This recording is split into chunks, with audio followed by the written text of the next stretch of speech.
Bismillahirrahmanirrahim. Alhamdulillahi Rabbil Alamin. Wassalatu wassalamu ala ashrafil anbiya'i wal mursalin wa ala alihi wa sahbihi ajma'in. Falenderojmë Allahun subhanahu wa ta'ala që na ka bërë musliman.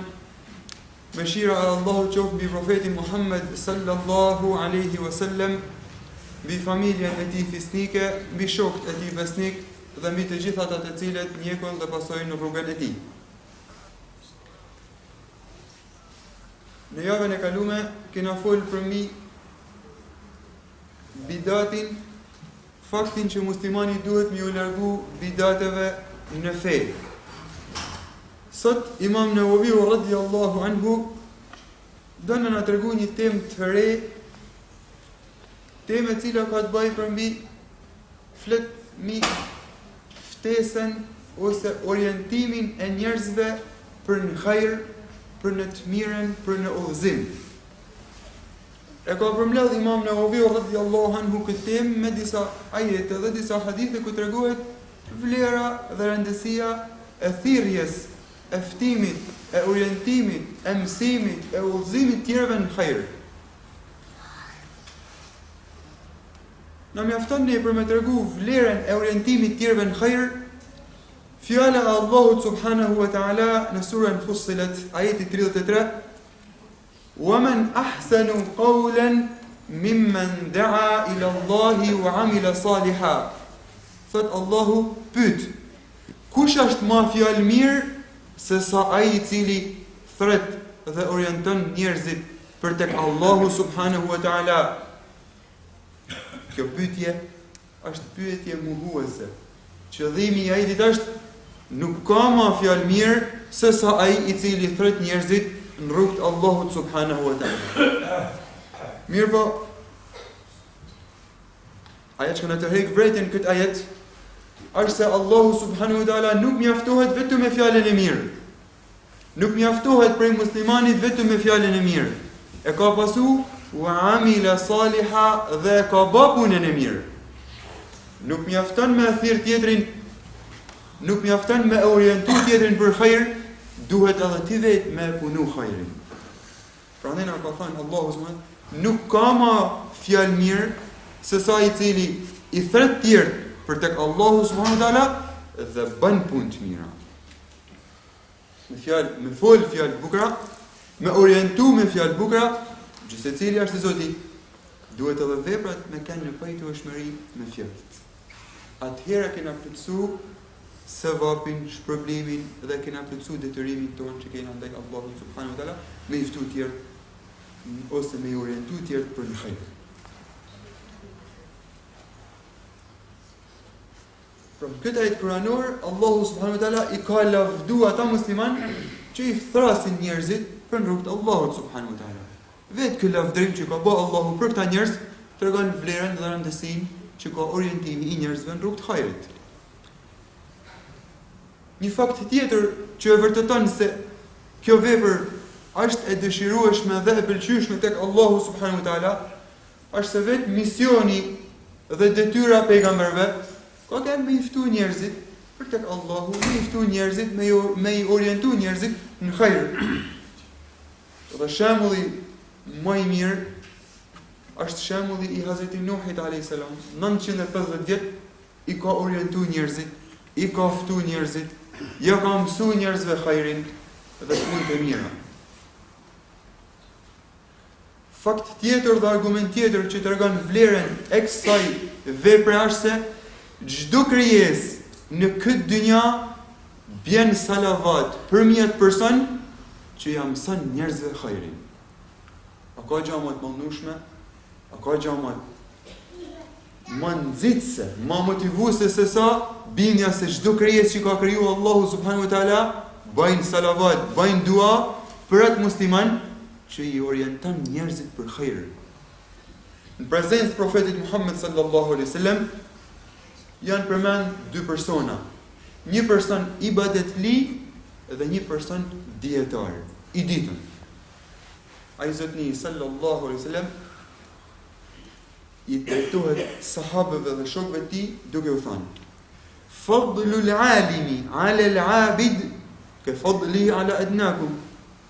Vlera e njeriut të ditun ndaj atij ibadet liut është sikur se vlera e jeme, ka thënë Zotni sallallahu alaihi wasallam, ndaj njeriut më të thjesht për jush. Sa ka kanë vlera e atij Zotni sallallahu alaihi wasallam ndaj sahabeve, një që është edhe vlera e dietarit ndaj ibadet liut të padijshmit. Onena ka thënë Zotni sallallahu alaihi wasallam: Inna Allaha wa malaikatahu wa ahla as-samawati wal ard. Allahu dhe melaiket e tia dhe banorët e qiejve dhe tokës, jo vetëm kaq. Hatta an-namlat edhe aja bubreca në vendbanimin e saj. Wa hatta al-hud edhe peshkun ujin la yusalluna ala muallimin nasi al-khayr. Bin salavat për atë person që ja mëson njerëzve khairin. Allahu, melaiket, banorët e qiejve dhe tokës, edhe kafshët, krijesat, bin salavat përmi atë person që ja mëson njerëzve, i orienton njerëzit për në khajr. Para mendoni se vapin shpërblim që ka ky person, që ka muslimani i cili e praktikon këtë urdhën, këtë porosit profetit Muhammed sallallahu alaihi wasallam. Allahu e ka lavdruar këtë person. Kjo vepër ka qenë misioni dhe detyra e pejgamberëve. Çdo krijesë edhe vet Allahu subhanahu wa taala bën salavat dhe bën dua dhe e mëshiron këtë person i cili i mëson njerëzve hajrin. Argument tjetër është se ai Zotni sallallahu alaihi wasallam ka bërë dua për atë person që ja mëson njerëzve hajrin. Vetë ai Zotni sallallahu alaihi wasallam. E duaja e atij Zotnie pranohet tek Allahu subhanahu wa taala. Kush ja mëson njerëzve hajrin dhe i orienton njerëzit për hajr, shpresoj me hyn duan e atij Zotni sallallahu alaihi wasallam. Ka thënë: Naddara Allahu mra'an sami'a minna hadithan. Allahu ndriqoft një person i cili e ndëgjon prej nesh një hadith. Fa hafidhahu hatta yuballighahu. Emson atë hadith dhe e përcjell në njerëz. E kupton, ja mëson tjerëve. I nxit ata për këtë hadith. Allahu ndriqoft atë person që e mëson një hadith dhe e përhap mëdhin. Allahu ndriqoft fytyrën e tij, ja ndriqoft zemrën e tij, ja ndriqoft rrugën e tij për xhennet. Për argumenteve që në nxisin ne për me i orientu dhe me mësu njerëzve dhe me uzu tjerë për në hajër, është edhe urdhni kuranor. Allahu subhanahu wa taala në disa ajete kuranore ka thënë: "Wad'u ila rabbik." Udhëzo, thirr, fto, orienton njerëzit për tek Zoti jot.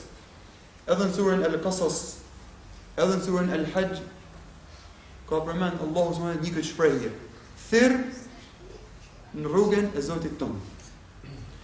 Kurse në surën Nahl ajeti 125, Allahu subhanahu wa taala i drejtohet profetit Muhammed sallallahu alaihi wasallam dhe çdo muslimani: Ud'u ila sabili rabbika bil hikma.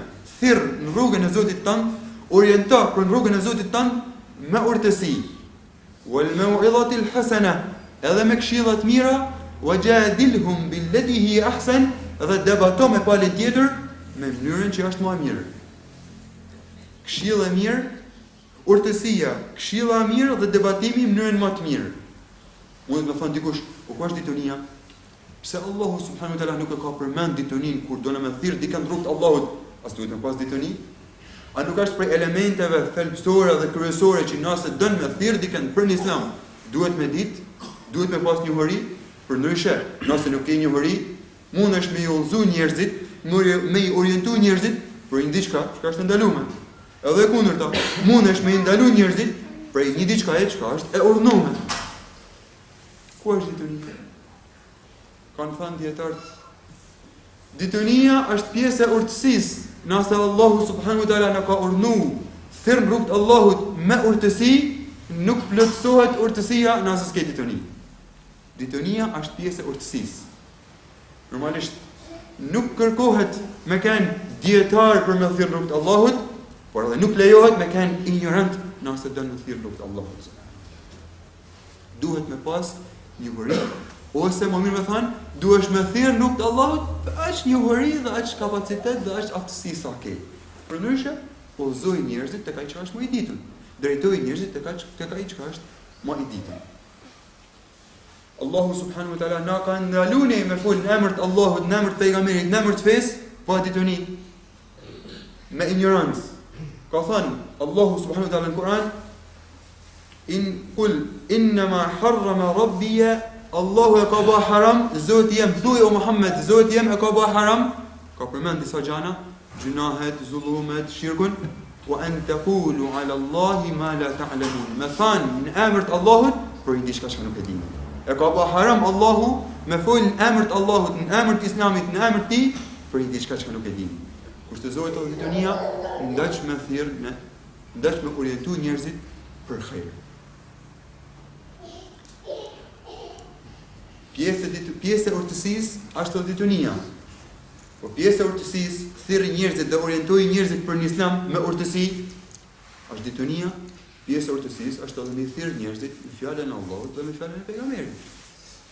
Pjesë e urtësisë është edhe me njoft terrenin, xhamatin, ambientin ku po shkon dhe ku po thret. Kur profeti Muhammed sallallahu alaihi wasallam e ka dërguar Muadh ibn Jabal në Yemen, e ka lajmëruar me ambientin ku po shkon Muadhi për me ftuar ata në Islam. Duke thënë ti po i shkon tek disa njerëz që janë iftar librit. Ka njohuri për Allahun, ka njohuri për fen, nuk është e thjesht, i ka treguar dhe rregulla të tjera. E ka lajmëruar Muadhin se ku po shkon. Edhe muslimani duhet me njoft njeriu, duhet me njoft xhamatin, duhet me njoft rrethin ku po thret, ku po i orienton dhe si po orienton të njerëz. Pjesë e urtësisë është që muslimani mos me i fol ta njerëzve njësoj. Mos me i fol ta njerëzve me një standard, me një nivel. Njerëzit kanë nivele ndryshme. Ka njerëz që kur ti thosh ka thënë Allahu bindet me një herë. Ka njerëz që nuk mjafton. Nuk bindet plotësisht kur ti thosh ka thënë Allahu dhe pejgamberi, don edhe një arsyetim logjik, don edhe një argument shkencor, don edhe një fakt shkencor, atëherë bindet më shumë. Pjesë e urtësisë është që me përdor mënyrat të bisedimit, mënyrat të argumentimit të ndryshme, në varësi të personit që bën bisedë me të, në varësi të personit që don me orientu dhe me thirrë rrugën e Allahut subhanahu wa taala. Pjesë e urtësisë është që me fillu me gjanat e rëndësishme dhe thelbësore, jo me gjanat e pëlqyeshme dhe ditësore.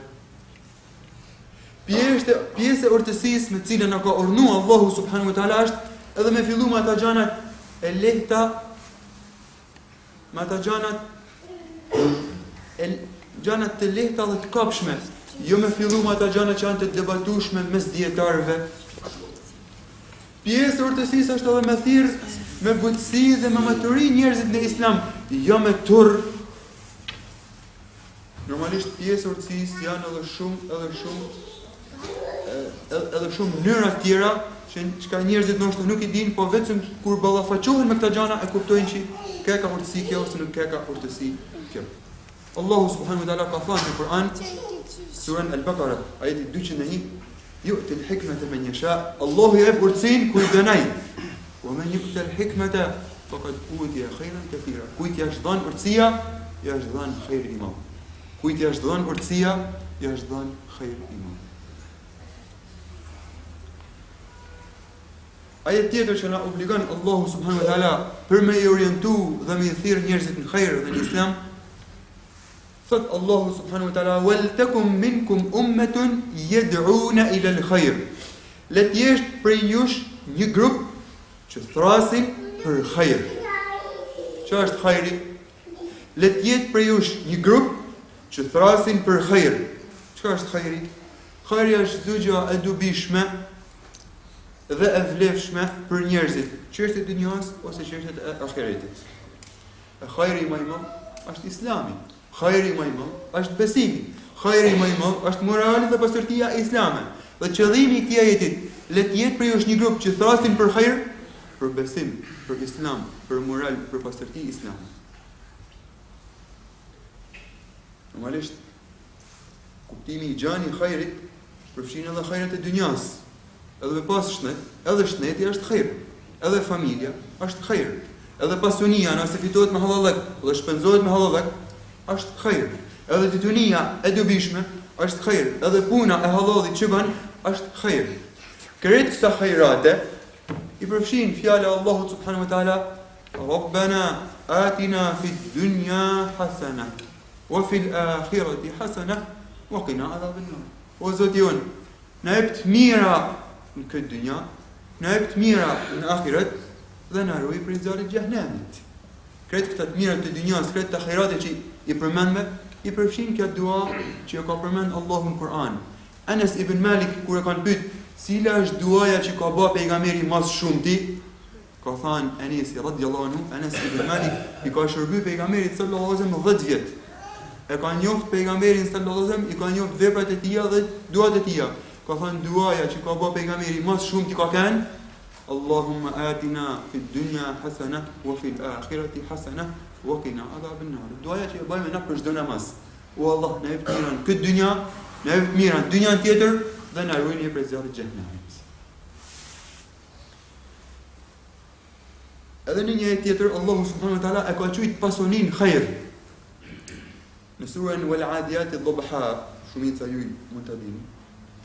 Tregon Allahu subhanahu wa taala një pjesë temperamentit ose të karakterit njeriu. Thot: "Wa innahu li hubbil khairi la shadid." Njeriu ndaj pasunisë, ndaj khajrit, qëllimi është pasunisë, ka dashni të madhe. Pasuninë e dën shumë njeriu. E ka përmend fjalën khajr dhe qëllimi ka qenë pasunia. Pra khajratet janë të shumta. Qëllimi i Allahut subhanahu në atë ajet ku na obligon ne le të jetë prej është një grup që thrasin për khajr, është Islami, është morali islam, besimi islam, pastërtia islam. Në këtë ajet ka thënë Allahu subhanahu le të jetë prej është një grup.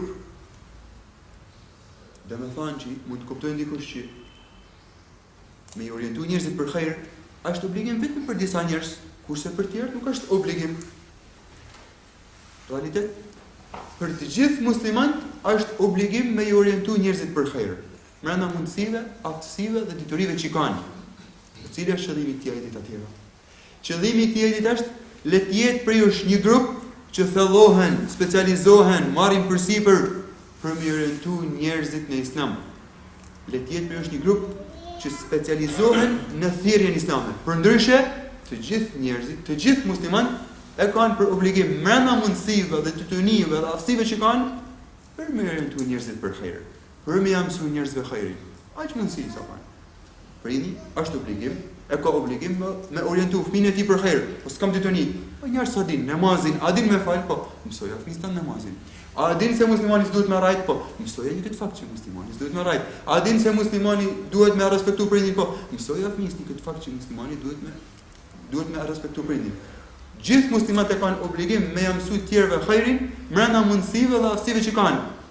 Kurse ajeti kuranor, ku thotë Allahu le të jetë prej një grup, qëllimi është që të thellohen, të specializohen në fushën e thirrjes islame.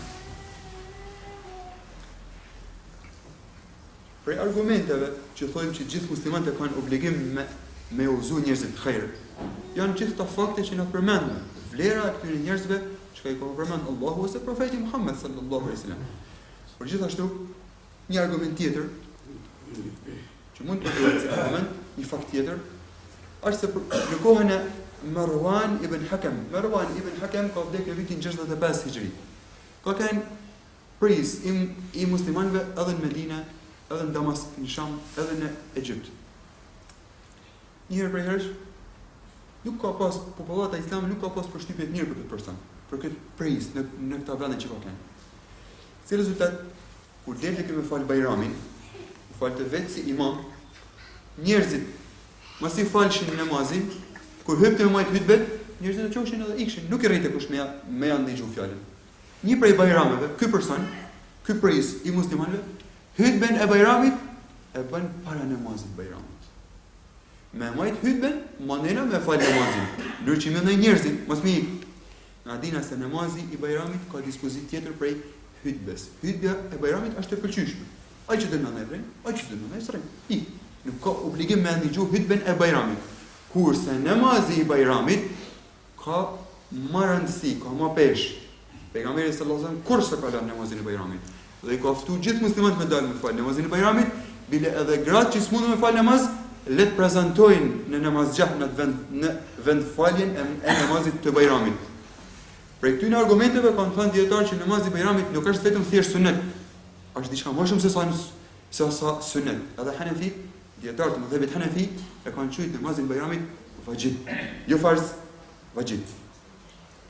Nuk do na mendim këta.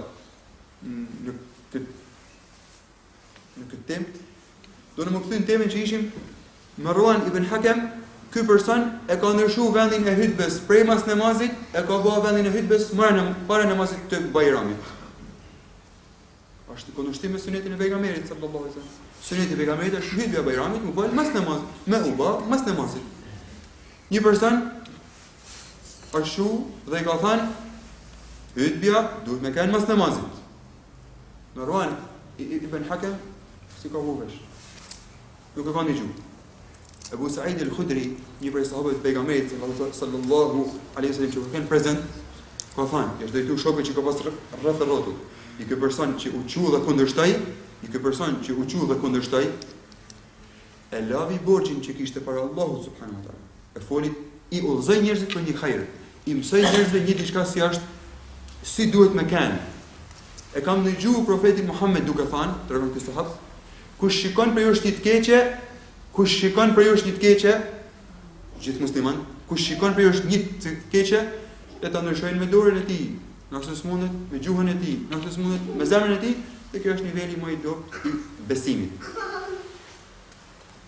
Po argumentohu me këtë fakt, me këtë argument, me këtë ngjarje, se si sahabët ose se si muslimanët e kanë kuptuar se me thënë të vërtetën dhe me udhëzu njerëzit për hajër është obligim për gjithë muslimanët.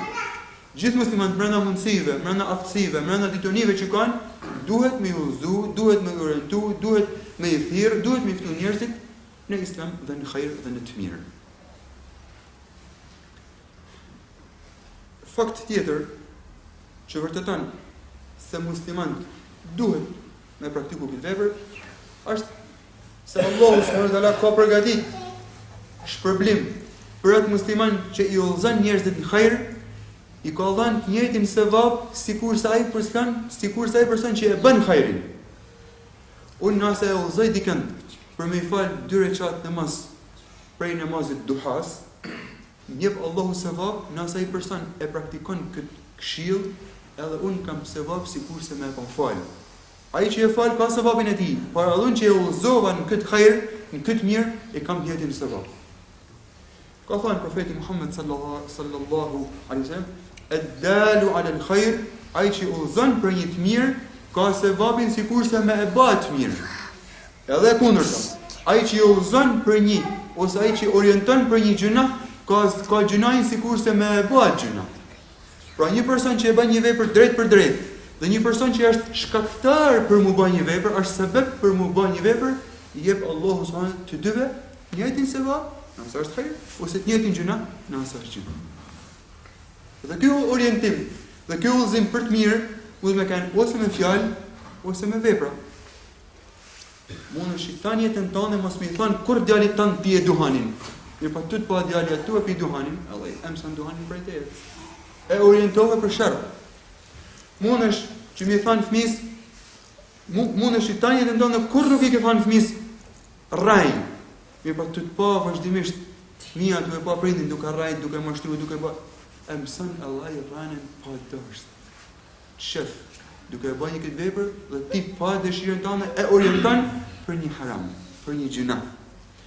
Mund është kur nuk I ke thënë fëmijës tënd që sjellu keq ndaj motrës më të vogël ose ndaj vllas më të vogël, mirë po të pa se si dhe shkeq ndaj nënës, ndaj bashkëshortës, ndaj vllastit, edhe fëmia fiton të njëjtin bes, bësh sebeb shkaktar që fëmia me orientu prej teje për gjuna. Ai që I udhëzon njerëzit për të mirë, ka sevapin sikurse më e bë të mirë. Edhe ai që I orienton njerëzit për sherr, ka gjunahin sikurse më e bë të sherr. Në luftën e Khayberit, një luftë që ka ndodhur mes muslimanëve, mes profetit Muhammed sallallahu alaihi wasallam edhe jehudive. Profeti Muhammed sallallahu alaihi wasallam, një darkë prej darkave, thotë: "Nesër do t'i jep flamurin një personit që ka për t'i dhënë Allahu sukses në luftë. Ky person e don Allahun edhe pejgamberin, edhe Allahu dhe pejgamberi e dojnë këtë person. Atë gjithë atë natë, sahabët rrinë të diskutu dhe të debatu kush do të jetë ai person. Inshallah jam unë ai person. Ditën e nesërme, kur dele Zotni sallallahu alaihi wasallam para sahabëve, kulluhum yarju an yu'taha. Gjithë sahabët shpresojnë që me kanë ai person pejgamberin i Allahut flamurin. Me kanë ai person që ka dëshmu pejgamberi se e don Allahu dhe pejgamberi atë person. Tanë sahabët e kanë dashur Allahun edhe pejgamberin. Po dhe diçka më shumë, edhe Allahu dhe pejgamberi e ka dashur atë person. Tanë sahabët kanë shpresuar me kanë ai person. Profeti Muhammed sallallahu alaihi wasallam pyet, ku është Aliu radhiyallahu anhu? O i dërguari i Allahut, Aliu është i smur me sy. Ma therrni Aliun. Vjen Aliu radhiyallahu anhu, pejgamberi sallallahu alaihi wasallam i fryn, i pshtyn syve të tij dhe i kënon diçka dhe e shëron Allahu subhanahu wa taala. Thot transmetuesi i hadithit ka an lam yakun bihi waja, sikur sa s'ka pas kurrë dhimbje në sytë e tij. Duaja e pejgamberit, këndimi i pejgamberit është shërim. Lejnë Allahu subhanahu wa taala. Jep profeti Muhammed sallallahu alaihi wasallam flamurin Aliut radhiyallahu anhu. Aliu i thot, a ti luftoj ata deri sa të bëhen si na, deri sa të bëhen musliman? I thot profeti Muhammed sallallahu alaihi wasallam, shkon në atë mejdanin e tyne me qetësi dhe me avazhdek. Dhe thirrja ata për në Islam, lajmëroja ata me obligimet që kanë ndaj Allahut, le ta besojnë Allahun subhanahu wa taala. Se pasha Allahun, me udhëzu Allahun një person durët e tuja, është më mirë se sa me pas prej pasunisë i deve të kuqe. Devja kuqe ka kanë prej pasunisë më të mëdha në Arab në të kohë. Me udhëzu Allahun një person durët e tuja, është më mirë për ty se sa me pas kaq pasuni. Prej kësaj ndolleje, kuptojmë në radhë parë vlerën e udhëzimit dhe orientimit në njerëz. Nëse pranon dikush durët e tuja Islamin, sot ke jetë musliman, sot ke jetë person, edhe ti ke sevape prej punëve të mira që bën ai person. Kuptojmë një diçka tjetër. Interesimi i pejgamberit, jo mi vrata, po mu udhëzu ata. Ju ka thënë Aliu radhiyallahu anhu, a ti luftoj derisa të bëhen si na? Shkoftoi në Islam. Me udhëzu Allahu një person durët e tuja është më mirë për ty. Qëllimi, interesimi i luftës në Islam nuk është me e vrap popullatën tjetër, jo, me i pështu, me i ftu në Islam. Gjitha luftat që janë bërë në Islam nuk kanë pas asnjëherë qëllimin për me zaptu një popull dhe me e shkatërru një popull dhe me e vrap ose me pleçki. Ka pas për qëllim gjitha luftat që ka bërë pejgamberi edhe perëndrit Islamit po i gjejnë që kanë bërë lufta, gjitha vetë se i kanë ngrit ata popull. I kanë ngrit ata popull me zhvillim, me civilizim, me kulturë, me besim, me pastërti dhe me gjithë hajrat. I dobi tjetër e këtij hadithit është interesimi i sahabeve për me sakrifikuar rrugt të Allahut, interesimi i sahabeve për me kanë gjithë secili prej tyre ka shpresuar me kanë inshallah jam unë ai që nesër flamurin për profeti Muhammed sallallahu alaihi wasallam. Gatishmëria e tyre dhe interesimi i tyre për me sakrifikuar rrugt të Allahut subhanahu wa taala. Dobi tjetër të hadithit është edhe vlera e Imam Aliut radhiyallahu anhu. Vlera e këtij sahabi të profetit Muhammed sallallahu alaihi wasallam. Ka dëshmuar pejgamberi se ka për t'i dhënë Allahu sukses këtë luftë, Allahu e don këtë person, edhe Aliu e don Allahu subhanahu wa taala. Pejgamberi e don Aliun, edhe Aliu e don pejgamberin sallallahu alaihi wasallam. Dhe kjo dëshmi prej pejgamberit sallallahu alaihi wasallam, ka kanë gjë e madhe në sahabe me dëshmu kush se don Allahu, dhe gjithë na shpresojmë edhe deklarojmë se e dojnë Allahun. Po kush mundet me hin garantë se Allahu na don ne? Shpresojmë, inshallah. Aliu radhiyallahu anhu është fëmia i parë që ka pranuar Islamin. Fëmia i parë që ka pranuar Islamin. Për disa dietar kanë thënë është edhe mashkulli i parë që ka pranuar Islamin. Profeti Muhammed sallallahu alaihi wasallam ka thënë la yuhibbuka illa mu'min. O Ali, nuk të don ty vetë se besimtari dhe nuk të urren ty vetë se hipokriti dhe munafiku. Në një hadith tjetër që tregon përsëri vlerën e Aliut radhiyallahu anhu, o Ali, pozita jote tek unë është sikur se pozita e Harunit tek Hazreti Musait. Përveç se s'ka pejgamber më smet, ka thënë profeti Muhammed sallallahu alaihi wasallam. Haruni ka qenë vllai i Hazreti Musait. Pozita e Aliut tek pejgamberi është sikur se pozita e Hazreti Harunit tek Hazreti Musait. Përveç se nuk ka pejgamber mas profetit Muhammed, e mas Musait ka pas pejgamber. Po edhe shumë hadithe tjera ku tregohet vlera e Aliut radhiyallahu anhu.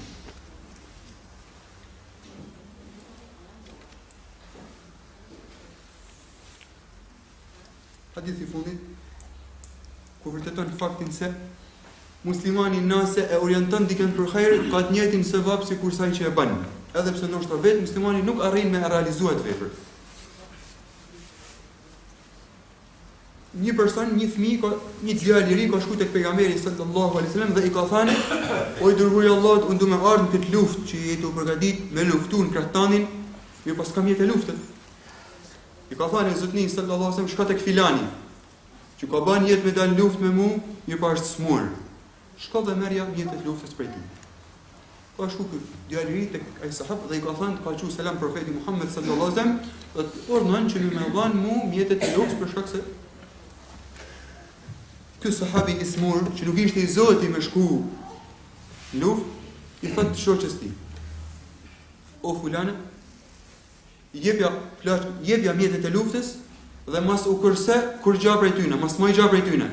Dhe wallahi la tahbisina minhu shay'a fayubaraka laki fihi." Se pasha Allahun, nuk t'jep Allahu bereqet në të gja që e man ti dhe kurse eshti, kur është puna me dhënë rrugt Allahu subhanahu wa taala. Pasha Allahun, nuk t'jep Allahu bereqet në të gja që ka ti demu kërsy dhe me majt, kur është puna me dhënë rrugt Allahu subhanahu wa taala. Këtë hadith e ka përmend Imam Nawawi radhiyallahu anhu në librin e tij Riyadhus Salihin në temën e orientimit për hajër, për mu argumentuar se ky sahab i smur, që nuk ishte i zoti me shkon luftë, Allahu subhanahu wa taala i ka dhënë të njëjtin sevapin e të luftuarit në rrugt Allahut, kur plaçkën e luftës, kur mjetet e luftës ja ka dorëzuar këtij personi tjetër. Edhe pse ky për veti nuk ka shku, po me qenë se e ka ndihmu, e ka përgatit, e ka orientu për me luftu, e ka të njëjtin sevap sikur se me luftu me pejgamberin sallallahu alaihi wasallam. Në kohën e pejgamberit ka qelluar rasti i luftës. Në kohën tonë, nëse dikush ka një libër, nuk është i zoti me shku në shkollë, ka një mik ose një shok ose një vëllai që don me shku në shkollë ose don me e studiu një libër, mos të trega koprat. I jep atë libër për hadrat Allahu subhanahu wa taala, se ky person nëse përfiton prej këtij libri dhe përfiton dhe bën një punë të mirë duke u nxit prej këtij libri, edhe ti ke sevap tek Allahu subhanahu wa taala. S'kam libër, këtë xhami do na me zmallu inshallah taala. Unë nuk kam mundësi, po kam një vegël në shtëpi, kam një karrocë llaçe në shtëpi.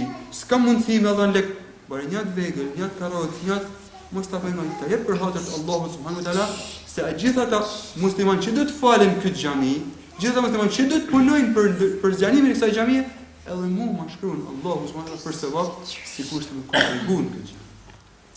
Mëshira e Allahut subhanahu wa taala, nëse javën e kaluame, që na thon ai musliman që bën një vepër të mirë dhe merret për shembull për vepra të mira, i shpërblen Allahu subhanahu wa taala të dy palë. Sot po thojmë, nëse unë nuk bëj vepër të mirë, po e orientoj dikën për vepër të mirë, kam njëjtin sevap sikurse me bëj vepër të mirë. Elusim Allahu subhanahu wa taala që veprat e mira më na i shtull dhe më na i pranu. Elusim Allahu subhanahu wa taala që gjunahet tona më na i fal dhe më na i paksu. Elusim Allahu subhanahu wa taala që zemrat e muslimanëve me bashku, Allahu i shpërblet për pjesëmarrjen. Subhanakallahumma wa bihamdik, ashhadu an la ilaha illa anta, astaghfiruka wa atubu ilaik.